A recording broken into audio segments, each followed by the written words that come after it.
intuito aqui do circuito é que a gente comece fazendo um mergulho no ambiente marinho, tá? E a gente começa pela superfície falando do plâncton. Plâncton são organismos que vivem à deriva, né? Eles não têm uma capacidade de natação suficiente para vencer as correntes. E aí o plâncton ele tem uma divisão, né? O fitoplâncton, que são seres unicelulares, grandes produtores de oxigênio, né? E o zooplâncton. Esses organismos, eles só são alguns, né? Vocês vão ver a água-viva no próximo tanque, ela também é plâncton, apesar do seu tamanho, ela também não consegue vencer corrente. A água-viva é um quinidário, então que ela possui uma substância que é a quinida e que ela usa isso para se alimentar na natureza. Então, muitos animais marinhos eles são bioindicadores. O animal não está presente ali, quer dizer que aquela água não está no padrão legal.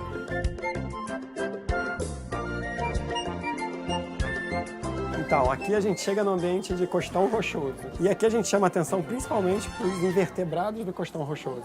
Então aqui a gente vai ver a espécie de lagosta, lagosta de espinho. E a gente chama atenção agora para os peixes do costão rochoso.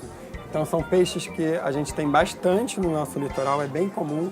Qual é a estratégia que o peixe usa para se proteger, né, dos grandes predadores? Elas vão se aglomerar, formando um cardume e parecendo um peixe maior, um peixão bem grande.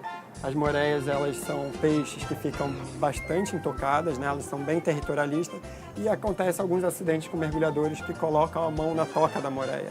E outro que a gente chama bastante atenção aqui é o mangangá, que é o peixe-pedra, que uma vez que você pisa nele, ele tem os espinhos que injetam essa substância na pessoa. É um molusco, é um animal que tem o corpo todo mole, né?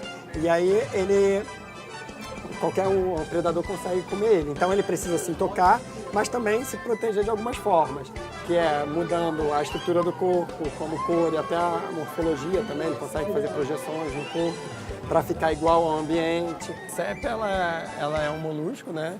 Vamos dizer aí que ela é parente do polvo e das lulas, né? E é um animal bem inteligente também. Muda de cor, se camufla, assim como o polvo, né? Um dos principais objetivos do aquário, né? Se não o principal, é desmistificar o tubarão. E veja que ele não é o grande vilão da história. Se a gente não tiver tubarão, a gente não tem mais biodiversidade nenhuma marinha.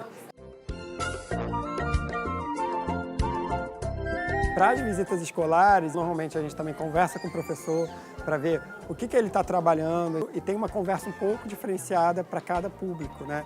E no final da visita a gente faz uma conversa com esses grupos escolares, onde a gente fala da importância da conservação do ambiente marinho e aí elas também recebem um material educativo, onde elas levam para trabalhar na sala de aula com esse material. Eu gostei muito do tubarão, daquele aquário gigante, do tubo, da água-viva.